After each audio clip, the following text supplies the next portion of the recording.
BODYSWAPS is a VR platform for soft skills. I'm based in London, but today I'm not going to talk about us. I'm going to talk about how we can use virtual reality technology to transform behavior in the workplace. Soft skills matter. I'm not teaching you anything here. BLM, Me Too, Bolsonaro, Trump, your last manager. The world needs better leadership. We need leadership that is more inclusive. We need a workplace that is more humane, a reality that is less biased. And frankly, that's not news, right? 83% of organizations recognize that they need to develop leadership skills at all levels, but only 5% have fully implemented that. So why is that? Why is there such a gap between the two? I'm looking at the chat at the same time if you have any questions, by the way. Why such a gap? Well, that's because today there's an impossible trade-off between scale and impact. It's impossible today to deploy effective leadership training at scale. Here's why. Coaching is fantastically efficient, but way too costly and impractical to build at scale. The other side of the spectrum, you've got e-learning. E-learning is great, it's cheap, it's scalable, but when it comes to soft skills, learning emotional intelligence or active listening on video is about as useful as trying to learn to swim on PowerPoint. Because what we're talking about here is behavioral change, is developing new habits. And so that was the first big hurdle where there might be an opportunity for VR. The second one is that we live in the COVID world. And so back in April and May, I picked up my phone or my Zoom and I reached out to 12 people from the L&D world to ask them that question. In a new world that awaits us, beyond the wave, beyond COVID, what's the role of immersive technology for soft skills training? And so I talked to different kinds of people. That includes, freelance designers, big L&D teams from big corporates, mid-sized learning providers. And I can spoil the good news here is that this is a huge opportunity to rebuild better. So that was phase one. You've probably seen that meme everywhere. Who led the digital learning transformation of your company? And to see COVID-19. There was a full panic mode there. Organizations were more or less prepared, but broadly, it's a huge disruption. And what many people said, and I'm quoting here, is they hired armies of PowerPoint monkeys to substitute workshops for Zoom. That was phase one. What we found out during that forced experimentation period is Zoom is limited. Zoom fatigue, or virtual classroom in general, Zoom fatigue is real. Firstly is cognitively speaking. On Zoom, the window is tiny, the sound is not that good, you can't look at each other in the eye, you always have a tab that's waiting for you right there. And so cognitively speaking, spending an hour on Zoom is more exhausting than it is in real life. Secondly, learning is not entertainment. At the height of the lockdown, HR and L&D departments believed it was their role to maintain the morale of the troops and therefore to entertain them. And so I've heard of nonsensical COVID training being developed. I even heard about a hand washing certification training delivered on PowerPoint. Learn how to wash your hands on PowerPoint. It's completely ridiculous. And the last one is the poor learner experience. Because of how rushed the things were, what departments did is plain substitution. We substituted the workshop for Zoom. And it's about as efficient as trying to bring a theater play to the big screen, to cinema, without writing a new screenplay, without a new storyboard. There was very little way to accompany the learning designer and the coaches on how to use that tool. And so the experience is often fairly poor on those workshops. And so here's where we are now, stage fright. This is a very interesting moment for the industry because COVID was not a revolution, it was really an accelerator. Those changing, the digitalization of training, the remote working, all of that are movements that have started a while ago, but now they've been accelerated. And people now are wondering what's next. And the opportunity here again is really to rebuild better. So what does that mean? It means we're going to take the best of the old world, the best of the COVID world, that experimentation phase that we just lived, and we're going to move beyond the wave towards something new. So in the old world, only 8% of CEOs see any impact of learning development. It's actually only 4% of CEOs measure the ROI, the positive ROI for training. So that's quite bad, right? Some Harvard researcher called LNE the Great Training Robbery. And there are mostly two big problems here. The first one is the reliance on face-to-face training as the default training format. Because it's so hard to measure the return on investment of soft skills, training became a cost center.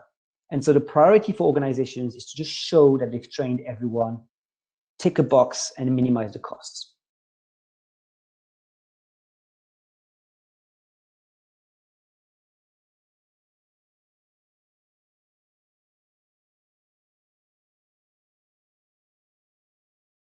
But if you think about it, if you look at tools like LinkedIn Learning, the actual active user rate, if you take away the compliance stuff, the mandatory stuff, is between 0.5 and 2%. So 0.5 and 2% of your employees are going to log in voluntarily on LinkedIn Learning every month. LinkedIn Learning is $30 per head. So if you make the calculation, it actually comes to $1,500 to $6,000 per active users per month. For that cost, you can get the best coach in the world. So that's the limitation of the old world. The COVID world, we saw it, Zoom fatigue. So how do we move beyond the wave? Well, there are really three things to do. First is adapting to the new world of work. It's remote, it's decentralized, it's much more diverse, it works across silos, it's much more horizontal. The culture of management should move from top-down micromanagement to supporting and enabling. We're not talking to 60-year-old white male in cubicles anymore. Secondly, it has to be centered on soft skills. The reason for that is the low cognitive tasks are being automated more and more every day. And so as the machines become better at being machines, we have to become better at being human. And so emotional intelligence, active listening, inclusive leadership, all of this is what's going to make the difference in your career individually, but also as from a macro point of view as companies. And finally, it has to be learner-centric. We have to focus on the way individuals learn. Learning shouldn't be a mandatory journey. Learning is something that you want to do. And so we have to adapt to different kinds of learning and to offer things that really are aimed at the individual and not at ticking boxes for the company. But what's the role of VR in there? I want to talk about the number one superpower, so to speak, of VR when it comes to training. And that superpower is behavioral change. So let me explain that through two studies. Study number one, 2018, Natalie Salmanovitz, she put people in a black avatar for a few minutes where they would just play around. There was also a control group that did nothing. And then she gave to those two groups mock legal scenarios, so fake legal scenarios where the defendant was black. And the people who had embodied a black avatar were a lot less likely to give a guilty verdict. On the right, it's another experience where convicted domestic abusers would live an experience from the perspective of the abused woman. And we found that they would develop a better ability to recognize fear in a woman's face, even though they didn't see that in the experience. Early evidence also shows that the likelihood for them to recidivate, to do it again, is lower. So that's the superpower, transforming behavior consciously and subconsciously for the long term. In a business context, that translates into people learning faster than in a classroom. That's from PwC from a few months back. You learn 4 times faster than in a classroom. You're a lot more emotionally connected.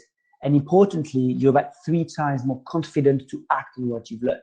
And we're talking about behavioral training, mindset. So you have to, building that confidence is is essential. How does that translate to learning design? The classic metaphor here is the flight simulator. I'm a geek, so I use the dojo in the Matrix. But here's the idea. In VR, you have adaptive practice, meaning it adapts to you. You can be yourself. You can make mistakes. In VR, you have emotional engagement. You have a body, and you put in a social scenario. And that means it's an experience that's happening to you. It's not consuming content or watching other people. Then you have psychological safety. One of the greatest limitations of face-to-face training, especially role play, is it's not safe. You look like a fool in front of your colleagues. And finally, with VR, you can access it anytime, anywhere. You have a training center that fits in your backpack.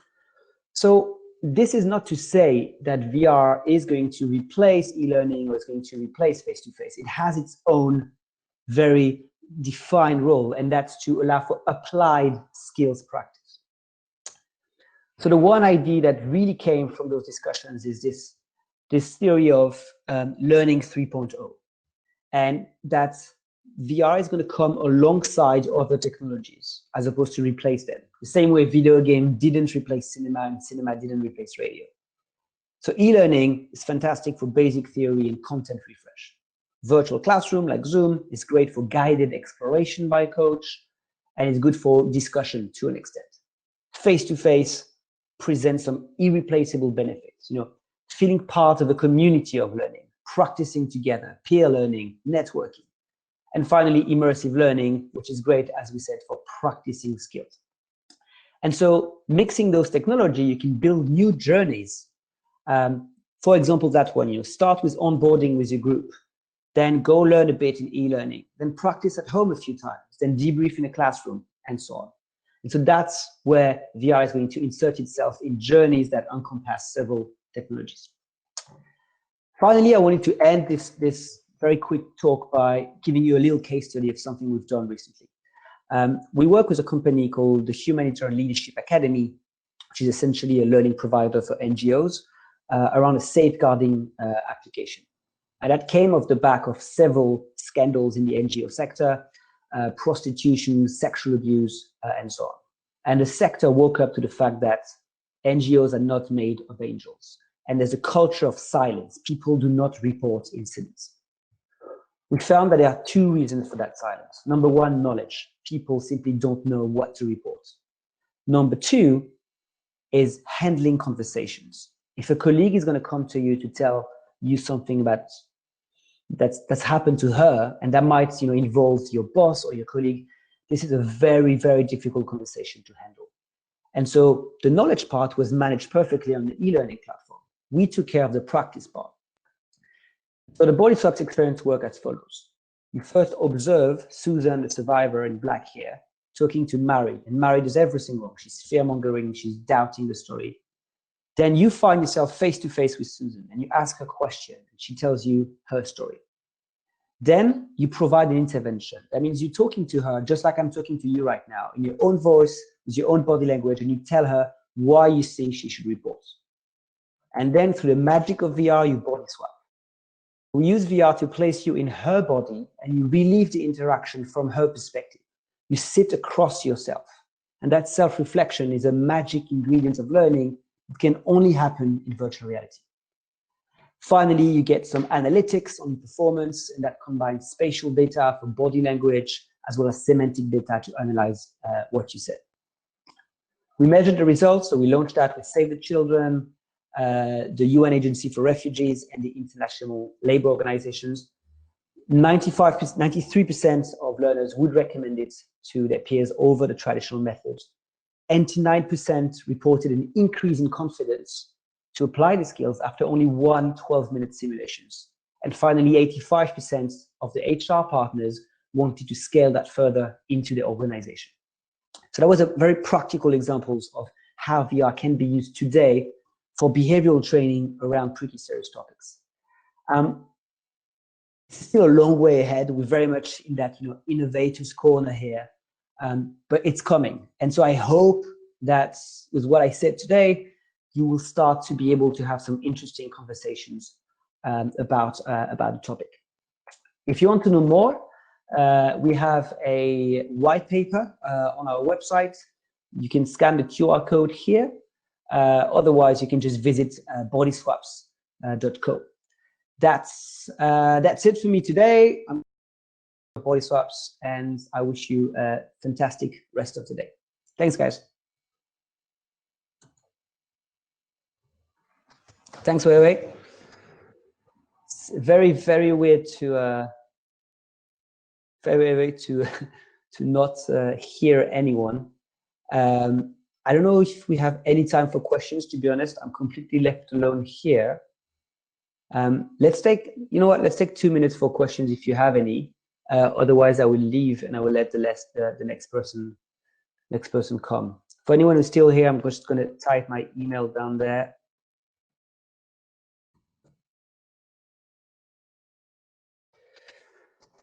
How do you see the importance of audio in immersive technologies for learning? That's a great question. The answer is depends a little bit on people. Some people learn better via audio, some via visual. But altogether, the more you can use audio, the better. But you need to personify it because it's VR. If you're going to use audio, you know, give audio a face, basically. I can keep off this room for 15 minutes. Okay, well, if anyone wants to stay in that room for 15 minutes, I'm here. Does anyone have any more questions? Since I'm still here. Can see the numbers dropping down, people leaving.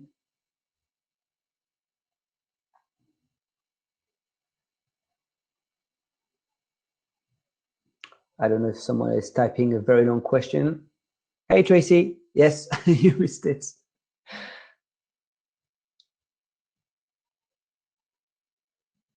Okay. Well, that was it for today then, guys. Tracy, I think there's a recording somewhere because I can see the recording logo. So you might, I can ask for you. I'll ask the concierge service and I'll send you the recording. Yes, David.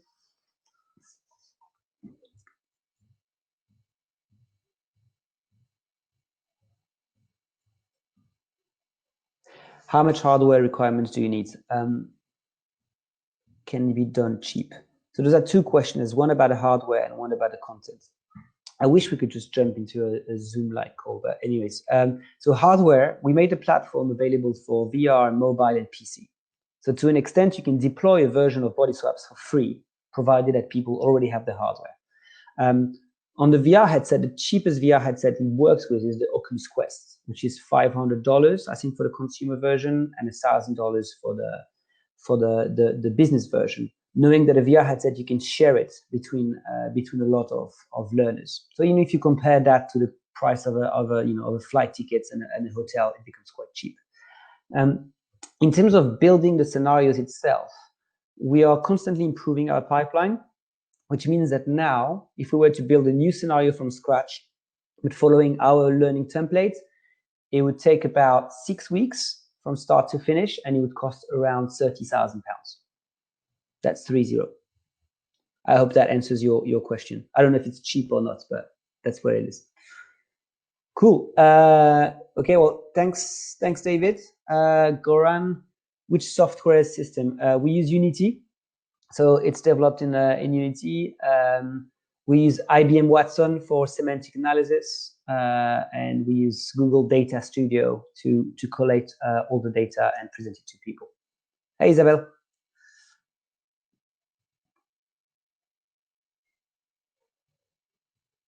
You're welcome.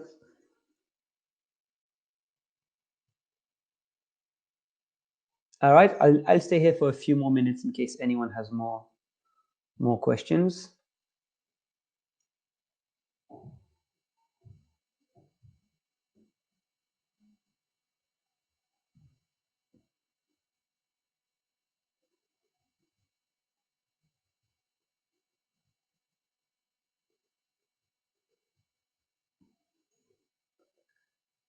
Do you believe VR will get hot again? That's a question of perspective. If you look at just at the numbers of headsets and how it's implemented in business, it's never been that hot.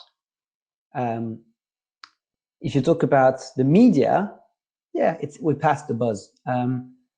But VR has this kind of magic Ready Player One Matrix type aura where suddenly you release the Oculus and everyone thinks we're going to live in the Matrix and spend 8 hours a day in VR headsets. I really believe VR headsets to be just a piece of hardware that is very, very intense. So I often compare VR headsets to a roller coaster, right? So if you had a roller coaster that go from your door to your office, you would take it for a couple of days and then you would take the bus because the roller coaster is too intense. And it's a little bit like this with virtual reality. I think it's a technology that has its very narrowed and precise use. So I don't think it will get necessarily that hot again in the media, but I don't think it matters. Kai, I've got no idea about the Apple glasses. I have no idea also what they're going to do in terms of functionality versus some of the existing stuff out there. When Apple releases something, that generally changes the market. So yeah, wait and see. It could be an interesting one, but when you see the absolute crash of Magic Leap, best of AR of MR device. Well, HoloLens 2 is the best AR glasses, but again, £6,000, and it's only used in businesses. I tried the Magic Leap. I thought that it was a fantastic device by a company that had 3.5 billion with a B, like baby, in funding, and they sold a few thousand. So that tells you something about how much it's needed today in terms of applications. So we'll see. I mean, I'm very curious what's going to happen at the confluence of social media and augmented reality. Everything that has to do with filters and sharing experiences and stuff like that. Have you come across Immerse? Yes, I have come across Immerse. We're actually very close friends, so I can only say that they have a great platform. Immerse have an interesting things, which is, Tom, I need Immerse. They've done deployments for big companies like DHL and SAP, and so they've gone over all the big hurdles that are, for me, the last thing that really prevents VR from becoming more massive in B2B, which is first IT infrastructure, but also how do you deploy it. For example, when you immerse in, let's say you're creating training for Shell on an oil rig, and you're recreating an oil rig, that is very, very sensitive data in terms of intellectual property. So going over that hurdle is complicated, and I think they've managed to do that. But yeah, Kai, let's definitely grab a real world drink if you're in London, in East London.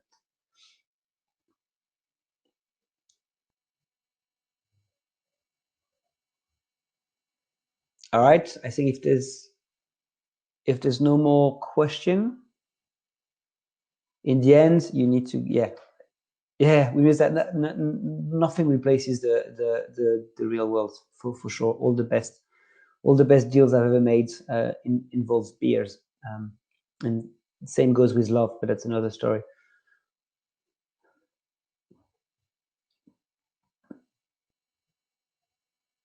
All right, guys. On that note, I wish you a happy Friday and a fantastic weekend. Everyone, meet you soon. Bye, Tracy. Bye, Kai. Bye. Have a great weekend. See you in the real world soon. Stay safe.